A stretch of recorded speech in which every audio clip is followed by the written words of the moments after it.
ازيكم يا ابطال المعادله. معاكم معلم اول لغه انجليزيه احمد مصطفى القاضي، ومعايا ان شاء الله هتعدي مرحله المعادله زي الصاروخ. في الفيديو ده هنبدا باول محاضرتين في الانجليزي: زمن المضارع البسيط وزمن المضارع المستمر، باسلوب سهل واضح، ومن الاخر هتفهمهم وتحفظهم وتقفل الامتحان. لو ناوي تكمل المشوار وتدخل كليه تجاره ان شاء الله يبقى ركز معايا ويلا بينا نبدا، وان شاء الله هنقفل الامتحان. هنبدأ أول حاجة النهاردة ب present simple tense، زمن المضارع البسيط. قبل ما أبدأ زمن المضارع البسيط عاوز أعرف حاجة مهمة جدا. طب هي إيه؟ زمن المضارع البسيط ده بيتكلم عن إيه؟ زمن المضارع البسيط بيتكلم عن العادة المتكررة والحقيقة العلمية. عادة متكررة زي إيه؟ I go to school every day، أنا بروح المدرسة كل يوم، يبقى دي عادة متكررة. طب حقيقة علمية زي إيه يا مستر؟ لما أجي أقول The sun rises from the east، الشمس بتشرق من الشرق، يبقى دي حقيقة علمية. يبقى مضارع بسيط بيعبر عن الحقائق العلمية والعادة المتكررة. طب قبل ما اخش في تكوين الزمن، ايه اهم حاجة في الزمن؟ الكلمات الدالة. يبقى الكلمات الدالة على الزمن مهمة جدا. هنا هقول اهم الكلمات الدالة، والناس يا ريت تحفظها كويس جدا. الناس يا ريت تقول ورايا: often، sometimes، usually، always، ever، never، every، seldom، rarely، و yearly ساعات بتيجي. يبقى نعيده مرة تانية: often، sometimes، usually، always، ever، never، every، seldom، rarely، yearly. طب الكلمات الدالة دي ايه فايدتها؟ انا عندي ازمنه كتير بتجيلي في الامتحان، هقدر افرقهم من بعض بالكلمات الداله. يبقى لما اشوف كلمه داله هعرف الزمن، ولو شفت كلمه من الكلمات دي يبقى ده زمن مضارع بسيط. طب عندنا تكوين الزمن من ايه؟ هنبتدي الاول هي وشي وات. هي وشي وات دول اللي هو هي، ات لغير العاقل المفرد، دول مفرد. هي وشي وات دول بنعتبرهم مفرد. طب المفرد ده بعمل معاه ايه؟ بيجي بعديه فعل مضاف له اس او اي اس او اي اي اس. يبقى مفرد لو اول كلمه مفرد الكلمه التانيه اس، لو اول كلمه مفرد الكلمه التانيه اس. ده امتى؟ لما الجمله تبقى زمن مضارع بسيط. طب في الجمع اللي هو اي وي يو زي، وهنا وي يو زي جمع وبيجي معاهم اي، يبقى الجمع زائد اي بياخدوا في هنا مقصود بيها ايه؟ فيرب، الفعل في المصدر. يبقى انا لو اول كلمه مفرد الفعل هيجي فيه اس، لو اول كلمه جمع الفعل هيجي في المصدر. يبقى مختصر المضارع بسيط اول ما اشوف often، sometimes، usually، always، ever، never، every، seldom، rarely، اي كلمه من الكلمات الداله ببص على اول كلمه. لو اول كلمه مفرد يبقى الفعل مضاف له اس، لو اول كلمه جمع يبقى هيجي فعل في المصدر. طب يا مستر في النفي هنعمل ايه؟ المفرد بننفيه ب doesn't، المفرد بننفيه doesn't وبيجي بعديه الفعل في المصدر. طب في الجمع يا مستر هيجي بعديه don't، يبقى مع الجمع النفي ب don't وبعديه الفعل في المصدر. طيب ناخد امثله وبعد كده نخش على السؤال. I play football on Fridays.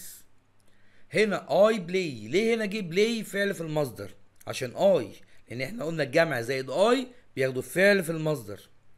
طب المثال اللي قصاده they watch films at home. ليه يا مستر watch هنا في المصدر؟ عشان زي جمع، احنا اتفقنا ان اول كلمة لما تكون جمع الفعل هيجي فين؟ في المصدر. تالت جملة معايا he plays football on Fridays. he plays football on Fridays. طب plays هنا ليه يا مستر جالها اس؟ عشان اول كلمة هي هو مفرد، واحنا اتفقنا لما تبقى اول كلمة مفرد الفعل هيجي مضاف له اس. جانا watches films. طب هنا watches ليه يا مستر اخرها اس؟ عشان جانا مفرد. طب ناخد امثله على النفي. I don't play football on Fridays. انا لا العب كرة القدم ايام الجمعة. هنا خدنا دونت ليه طيب يا مستر؟ عشان اي، احنا قلنا الجمع زائد اي بننفي بدونت. طب بعد يجي الفعل في المصدر ليه؟ عشان احنا قلنا ان دونت ودازنت بيجي بعديهم الفعل في المصدر. سيف doesn't watch films. سيف هنا مفرد فخدنا doesn't وجي بعديها الفعل في المصدر. هنا الاضافات بنضيفها ازاي؟ watch اخرها سي اتش، لما يبقى فعل اخره سي اتش او اس اتش او اس اس او او او اكس بيبقى اخره اي اس، بنحط له اي اس. يبقى اول ما الاقي فعل اخره سي اتش او اس اتش او اس اس او او او اكس بيجي اخره اي اس مع المفرد. طيب لو فعل اخره واي وقبليه حرف ساكن بنشيل الواي ونحط اي اي اس، زي كلمة carry بقت carries، study studies، try tries. يبقى انا كل اللي بعمله لما الاقي فعل اخره واي وقبليه حرف ساكن شيل الواي وحط اي اي اس. لكن عاوز اقول لك برضو ان في امتحان المعادله انت مش هتعمل الكلام ده كله، انت قصادك اختيارات بتختار منها، فعلى طول المفرد بياخد الفعل اخره اس، مش محتاج النهايه دي، انا بديها لك من باب العلم بالشيء. طب نروح لمرحله السؤال. هنا في السؤال what do you do on Friday؟ هنا خدنا do، معنى كده ان في السؤال مع الجمع بناخد دو، اهي يو جمع فخدنا دو، يبقى في السؤال بنستخدم دو مع الجمع. طب مع مفرد what does جانا watch؟ اهي خدنا does، ليه؟ عشان جانا مفرد، يبقى مع الجمع بناخد دو ومع المفرد بناخد does. طب لو هنستخدم دو does في اول الجمله خدنا does هنا ليه؟ مكتوب does اسماء لايك بيتزا، ايوه صح عشان اسماء مفرد فسألنا does. طب هنا do they cook، ليه خدنا cook في المصدر؟ وليه خدنا do؟ خدنا do عشان they جمع، احنا اتفقنا ان الجمع بنسأل عليه بدو والمفرد بنسأل عليه does، ودو وداز بياخدوا الفعل في المصدر. يبقى كده ملخص زمن المضارع البسيط اللي خدناه النهارده، ان اول ما اشوف كلمه داله من الكلمات دي هبص على اول كلمه، لو مفرد الفعل هيبقى اخره اس، لو جمع فعل في المصدر، لو نفي المفرد doesn't والجمع don't، لو سؤال المفرد does والجمع do. طب يا مستر عاوزين بقى امثله ندرب عليها عشان نفهم اكتر، نخش على الامثله. اول مثال هي not to school every day، هي هنا مفرد و every day كلمه داله على المضارع البسيط، يبقى انا لقيت الكلمه داله بصيت على اول كلمه هي مفرد هتاخد الفعل اخره اس، يبقى he goes to school every day. طب تاني مثال زي not football on weekends، طب هما بيلعبوا كوره في عطلات نهايه الاسبوع. طب مش دي حاجه بتكرر؟ ايوه، يبقى ده مضارع بسيط. طب زي دي مش جمع؟ ايوه احنا قلنا الجمع بياخد الفعل فين؟ في المصدر، يبقى الاجابه زي بلاي. طب بعديها شي مفرد هتاخد دو ولا داز؟ اتفقنا ان شي بتاخد داز عشان شي مفرد. طب هنا ذا صن الشمس مالها رايزس، ليه يا مستر خدت الاخيره اس؟ عشان صن مفرد وهنا دي حقيقه علميه الشمس بتشرق من الشرق. طب بعديها we know to music in the car، فهنا هوت احنا بنستمع لموسيقى في السياره. طب وي هنا مفرد ولا جمع؟ جمع، احنا اتفقنا ان الجمع بياخد الفعل في المصدر، ايوه يبقى الاجابه listen. رقم 6 my brother not TV at night، اخويا بيتفرج على التلفزيون بالليل، اخويا دي مفرد ولا جمع؟ مفرد، يبقى هتاخد الفعل اخره اس watches. طب يا مستر في كلمات معقده ساعات ما بعرفش معناها، هعرف منين اذا كانت مفرد ولا جمع؟ هقول لك ان الكلمه المفرد مفيش في اخرها اس، الكلمه الجمع في اخرها اس، يبقى انا اول كلمه هبص عليها ما فيهاش اس تبقى مفرد، فيها اس تبقى جمع، ما عدا بعض الكلمات هديهم في درس تاني اللي هي كلمات بتبقى جمع ومفيش في اخرها اس. رقم 7 كاتس نوت ميلك، كاتس هنا جمع عشان اخرها اس يبقى هاخد الفعل في المصدر، يبقى لايك بدون اي اضافات، احنا قلنا ان الفعل في المصدر بدون اي اضافات، يعني مفيش في اخره ولا اس ولا دي ولا اي ان جي. طب رقم 8 I English very well، عاوز اقول انا اتحدث الانجليزيه جيدا، يبقى I speak. طب خدنا ليه speak يا مستر؟ عشان احنا قلنا الجمع زائد I بياخدوا الفعل في المصدر. رقم 9 the train not at 9 AM leaves، يغادر القطار الساعة 9. طب خدنا leaves ليه؟ عشان ترين مفرد. 11 he usually has breakfast at 7. طب ليه يا مستر هنا خدت has؟ هو احنا اولا في كلمة دالة usually، ثانيا هي مفرد، فالمفرد بياخد اس والمفرد بياخد has. رقم 11 سارة to the gym every morning، فevery هي كلمة دالة وسارة مفرد يبقى تاخد goes. رقم 12 my parents not in a big house، my parents جمع فهتاخد الفعل في المصدر يبقى live.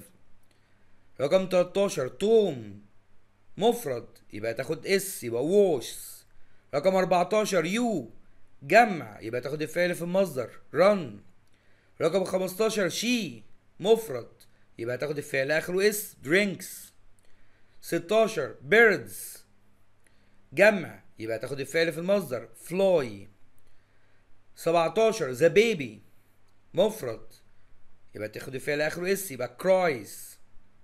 18 جون مفرد يبقى تاخد الفعل اخره اس goes. 19 my friends جمع يبقى تاخد الفعل في المصدر visit بدون اي اضافات. 20 the dog مفرد فتاخد الفعل اخره اس. كده احنا حلينا مع بعض 20 سؤال بسرعة عشان افهمك نظام السؤال بيجي ازاي. في 20 سؤال تاني ممكن تبعتلي على الواتس ابعتهم لك تحلهم وابعت لك الحل بتاعهم، ودول واجب للناس اللي بيعملوا معايا معادلة. وبكده اكون خلصت شرح المضارع البسيط. هشرح بعد كده المضارع المستمر، وبعد ما اخلص المضارع المستمر هعمل امثله على المضارع البسيط، هنحل مع بعض امثله على المضارع البسيط والمضارع المستمر عشان نعرف الفرق ونعرف ازاي بيجوا في الامتحان. قبل ما اخش على المحاضره التانية احب اعرف الناس مكان معادلتنا. عمارة البنك الاهلي امام باب كلية تجارة جامعة القاهرة الدور الخامس A1 اكاديمي، فاللي حابب يشرفنا هناك دلوقتي حاليا احنا في فترة مجانية، او يتصل بيا في التليفون واقول له مواعيد. واللي عاوز الاسئله بس او عاوز الاجابات ممكن يبعت لي على الواتس. في المحاضره الثانيه في عندنا present continuous او present progressive، زمن المضارع المستمر. هو ايه زمن المضارع المستمر ده؟ زمن المضارع المستمر مكتوب عندك يشير الى احداث مستمره في وقت الكلام، الحدث لم يتوقف. طبعا العربي ده هندي، نقولها بالعربي بتاعنا. هو حاجة بتحصل دلوقتي وبتاخد وقت ولسه ما خلصتش. يعني الشرح اللي انا بشرحه دلوقتي ده مضارع مستمر. ليه؟ انا بشرح واخد وقت ومكمل شرح. مضارع مستمر هو حاجة بتحصل وبتاخد وقت. زمن المضارع المستمر بالنسبة لي من اسهل الازمنة ورايق جدا، ما بيتعبنيش في الامتحان. طب ليه؟ قبل ما اخش في تكوين الزمن عاوز اروح للكلمات الدالة. طب الكلمات الدالة هنا ايه؟ now listen at this moment still look today at present watch out this week. يبقى now listen at this moment still look today at present watch out this week. دي الكلمات الدالة على الزمن. نفتكر كده مع بعض قلنا كلمات دالة فايدتها ايه؟ بعرف زمن الجملة منها. طب نطلع فوق ونرجع بقى لتكوين الجملة من جديد. زمن المضارع المستمر بيقول لك ايه؟ بيكون من فيرب تو بي. فيرب تو بي كان بيكون من ايه فيرب تو بي ده يا مستر؟ بيكون من am is are. يبقى فيرب تو بي بيكون من ايه؟ am is are. طب am و is و are بياخدوا ايه؟ بياخدوا الفعل مضاف له ing. يبقى am و is و are بياخدوا الفعل مضاف له ing. هنا I مع am he و she و it مع is we you they مع are. يبقى I مع am، he و she و it اللي هما مفرد مع is، we you they اللي هما الجمع مع are، و am و is و are بياخدوا الفعل مضاف له ing. ده في الجملة العادية. أو I am cooking I am cooking. I خدت am وبعد am جه فعل مضاف له ing. she is listening. she خدت is وبعدها فعل مضاف له ing. عشان she مفرد خدت is وبعدها فعل مضاف له ing. يبقى التكوين بتاعه سهل جدا. am is are بياخدوا فعل مضاف له ing. طب في النفي يا مستر مفيش اسهل من كده نفي. بنحط not. I am not. he she و it is not. we you they are not.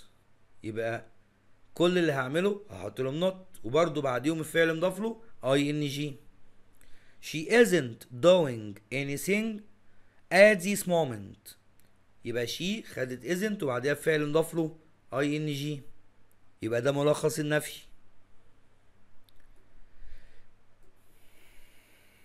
طب في السؤال هنا بيقول لي where are you going. طب يا مستر احنا خدنا ار ليه؟ عشان يو جمع فخدنا ار. طب خدنا اي ان جي ليه؟ لان ار تاخد الفعل مضاف له اي ان جي. يبقى where are you going. when is he arriving. خدنا is ليه؟ عشان هي مفرد. خدنا اي ان جي ليه؟ عشان is موجوده. are you studying. are جت ليه؟ عشان يو جمع. طب studying اخره اي ان جي ليه؟ عشان are بتاخد الفعل مضاف له اي ان جي. طب افهم ايه كده يا مستر؟ تفهم ان زمن المضارع مستمر ام واز وار وفعل مضاف له اي ان جي. ام واز وار جت في اول الجمله، جت كسؤال، جت كنفي، جت كجمله عاديه. ام واز وار هياخدوا الفعل مضاف له اي ان جي في كل حالتها. نفكر بعض تاني بالكلمات الداله. look listen now at this moment at present still today وthis week وthis evening.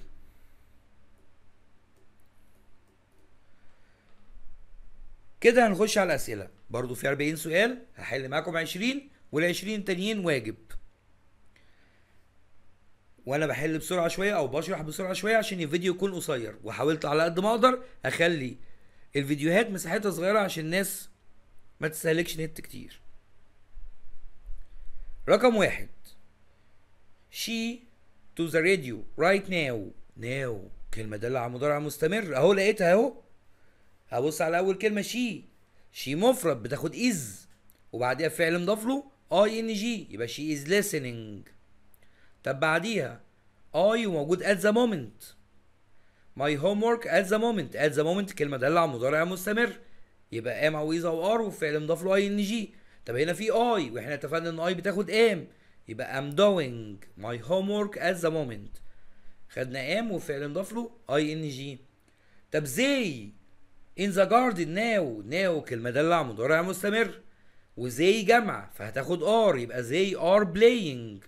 are وفعل مضاف له ing. he وtoday. طب he مفرد خدت is وفعل مضاف له ing. we are watching. the baby مفرد يبقى is sleeping. I تبقى am having. the kids جمع يبقى are walking. she مفرد يبقى is wearing. you are running. they are painting. يبقى انا بالنسبه لي المضارع مستمر سهل جدا. يا دوب بشوف الكلمه الداله ببص على اول كلمه. لو اي بناخد ام وفعل مضاف له اي ان جي. لو هي وشي وات المفرد بناخد از وفعل مضاف له اي ان جي. لو وي وزي جمع بناخد ار وفعل مضاف له اي ان جي. هنا they are painting. he is looking. 13 I am working. 14 we are waiting. 15 she is cleaning. the teacher is speaking. you are performing. my brother is watching عشان مفرد. I am listening. they are having. كده دول 20 سؤال، ومعلش بقولهم بسرعة بس عشان ما اخليش وقت الفيديو كبير. طبعا هنا احنا كده اختصرنا زمن المضارع المستمر بان ام از ار ايا كان مكانها، سواء كانت سؤال او جملة خبرية او استفهام او نفي، تاخد الفعل مضاف له اي ان جي. يا دوب ببص على الكلمة الدالة وبعدين بحدد الاجابة من اول كلمة. لو اي بناخد ام وفعل مضاف له اي ان جي، لو مفرد اللي هي وشي وات بناخد از وفعل مضاف له اي ان جي، ولو جمع اللي هما وي وزي بناخد ار وفعل مضاف له اي ان جي. برضو الباقي هيكون واجب. وبكده هنخش لأسئلة مشتركة ما بين المضارع البسيط والمضارع المستمر. وبعتذر ان في الأسئلة دي الإجابات كلها جاية أول اختيار، كانت غلطة في التنسيق بس مش أكتر، لكن في الأسئلة الجاية مفيش الكلام ده. فهنا أول جملة she to the gym every morning. فهنا بصيت على الجملة، أول حاجة أعملها أحدد الكلمة الدالة، فلقيت every واحنا اتفقنا ان every من الكلمات الدالة على زمن المضارع البسيط، واتفقنا ان المضارع البسيط لما الاقي كلمة منه كلمة دالة عليه ببص على أول كلمة، لو مفرد بتاخد اس ولو جمع بتاخد الفعل في المصدر. فهنا شي مفرد يبقى كده طبيعي هاخد الفعل مضاف له اس، فبقت الإجابة she goes to the gym every morning. رقم 2 look. هنا look جيبها دي علامة تعجب عشان تدل ان هي كلمة دالة على زمن المضارع المستمر، لان انا بقول لك انظر بص، بجذب انتباهك لحدث بيحصل. وطالما مضارع مستمر احنا اتفقنا ان هو ام واز وار وفعل مضاف له اي ان جي. نبص على اول كلمة it مفرد فهتاخد is وفعل مضاف له اي ان جي، فهتبقى الاجابة it is raining outside. رقم 3 I usually not dinner at 8 p.m. هنا في كلمة usually كلمة دالة على زمن المضارع البسيط. هنبص على أول كلمة I، احنا قلنا جمع زائد I في المضارع البسيط بياخدوا فعل في المصدر. طب الفعل في المصدر بدون إضافات اللي هو إيه؟ eat، يبقى I usually eat dinner at 8 p.m. أنا رقم 4 they not TV right now كلمة دالة على زمن المضارع المستمر. طب مضارع مستمر يبقى ام از ار وفعل مضاف له اي ان جي. بصيت على اول كلمة زي جمع يبقى هتاخد ار، فبقت الاجابة they are watching TV right now. رقم 5 my dad not in an office. my dad not in an office. بابا، عاوز اقول بابا شغال في مكتب، دي حقيقة، دي مش حاجة مستمرة، دي حقيقة بقى مضارع بسيط. يبقى الإجابة my dad works in an office. ليه؟ my dad مفرد فهتاخد الفعل آخره اس. طب رقم 6 he not his homework at the moment كلمة دالة على مضارع مستمر. بصيت على أول كلمة he في مضارع مستمر، قلنا ان هي بتاخد is وفعل مضاف له اي ان جي، يبقى he is doing his homework at the moment. رقم 7 we not to school every day كلمة دالة على زمن المضارع البسيط. هبص على أول كلمة we جمع، الجمع في المضارع البسيط بياخد الفعل في المصدر بدون أي إضافات، يبقى we walk to school every day. رقم 8 she not coffee now كلمة دالة على مضارع مستمر. هبص على أول كلمة she بتاخد is والفعل مضاف له ing، يبقى she is drinking coffee now.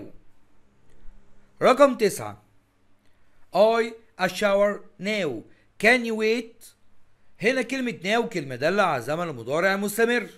هبص على أول كلمة اي، واحنا اتفقنا ان اي بتاخد ام، وام بيجي بعدها فعل مضاف له اي ان جي، يبقى I'm taking a shower now can you wait. رقم 10 my brother not video games on weekends. هنا بيتكلم عن عادة متكررة ان اخوه بيلعب فيديو جيم في نهاية عطلة نهاية الاسبوع، عطلات نهاية الاسبوع. يبقى ده مضارع بسيط. my brother اخويا مفرد. طب مفرد يبقى هناخد الفعل مضاف له ايه؟ ايوه اس. يبقى my brother plays video games on weekends. 11 هنا بطريقة السؤال why not you laughing. laughing اي ان جي، احنا اتفقنا ان اي ان جي بتيجي مع ام ويز وار، يبقى الاجابه ام او از او ار. طب هعرف منين؟ هنا في كلمه يو جمع، واحنا اتفقنا ان الجمع بياخد ار، يبقى why are you laughing. 12 the sun نقط in the east. الشمس بتشرق من الشرق، خدناها قبل كده، حقيقة علمية، يبقى مضارع بسيط. الشمس مفرد، هتاخد الفعل اخره اس، تبقى the sun rises in the east. 13 هنا طريقة السؤال بتتقسم فيها نقطتين، هنا دي جملتين في جملة واحدة، احاول افصلهم. اول جملة مكتوب شي usually، يبقى usually كلمة دالة على مضارع بسيط. تاني جملة مكتوب but today كلمة دالة على مضارع مستمر، يبقى هعامل الجملة الأولى مضارع بسيط، هعامل الجملة التانية مضارع مستمر. نمشي واحدة واحدة. أول جملة في رقم 13 شي usually مضارع بسيط، بصيت على شي مفرد، يبقى هتاخد الفعل آخره اس. بصيت في الإجابات لقيت ايتس أهو. طب الجملة التانية today ولقيت شي مضارع مستمر وشي بتاخد از وفعل مضاف له اي ان جي، يبقى واحدة هتبقى eats والتانية هتبقى is eating. هي دي الإجابة الصح، الإجابة رقم سي. هتبقى الجملة على بعضيها she usually eats fast food but today she is eating salad. رقم 14 he not his keys right now. هو بيدور على مفاتيحه دلوقتي. he مفرد فبتاخد is وفعل مضاف له اي ان جي، فبقت he is looking for his keys right now. 15 we not our grandparents every Sunday. every كلمة دالة على زمن المضارع البسيط. هبص على أول كلمة we جمع، فهيجي بعدها فعل فين؟ في المصدر، يبقى we visit our grandparents every Sunday. 16 I very tired these days. هذه الأيام مضارع مستمر، هبص على أول كلمة I بتاخد am وفعل مضاف له اي ان جي، يبقى الإجابة I'm feeling very tired these days. My friends not football after school. هنا الجملة دي لفة شوية، الجملة دي ليها إجابتين صح. ممكن أقول my friends play football after school، وممكن أقول my friends are playing football after school. فالجملة زي دي لما تجيلك في الامتحان هتلاقي إجابة من الاتنين اللي موجودة، مش هتلاقي play و are playing. هنا لما كتبت الإجابات غلطت، إن أنا حطيت إجابتين صح وينفعوا. طب ليه؟ أنا ممكن أقول my friends play football after school، إن أصدقائي بيلعبوا كورة بعد المدرسة كعادة متكررة. طب لو بلاي دي مش موجودة يبقى my friends are playing football after school، صحابي هيلعبوا كرة قدم بعد المدرسة. فنركز في ان الاجابتين يمشوا صح، وهحاول في المرات الجاية ما اجيبش اجابتين ينفعوا صح. رقم 18 where not she live. هنا دي جملة مضارع بسيط. طب انا هستخدم ايه؟ احنا قلنا في السؤال بنستخدم do does. طب امتى بستخدم does؟ مع مفرد، هنا she مفرد فهناخد does، يبقى where does she live. 19 I to music now. now كلمة دالة على زمن مضارع مستمر، يبقى I am listening to music now. I خدت am والفعل مضاف له ing. رقم 20 the train at 5 p.m. every day. هنا every day كلمة دالة على زمن المضارع البسيط، بصيت على أول كلمة the train مفرد، يبقى هتاخد الفعل مضاف له اس، يبقى the train leaves at 5 p.m. every day. وبكده اكون خلصت شرح النهارده. في 20 سؤال تانيين دول المفروض ان هم واجب، حضراتكم المفروض انكم تعملوهم، واشوفهم المره الجايه او هبعت لكم في الجروب ان شاء الله يوم الخميس الاجابات بتاعتهم. يا ريت الناس تذاكر كويس ويتابعوا معايا، وان شاء الله هنقفل الامتحان بتاع المعادله. الناس ما تنساش تعمل لايك وسبسكرايب وشير للفيديو.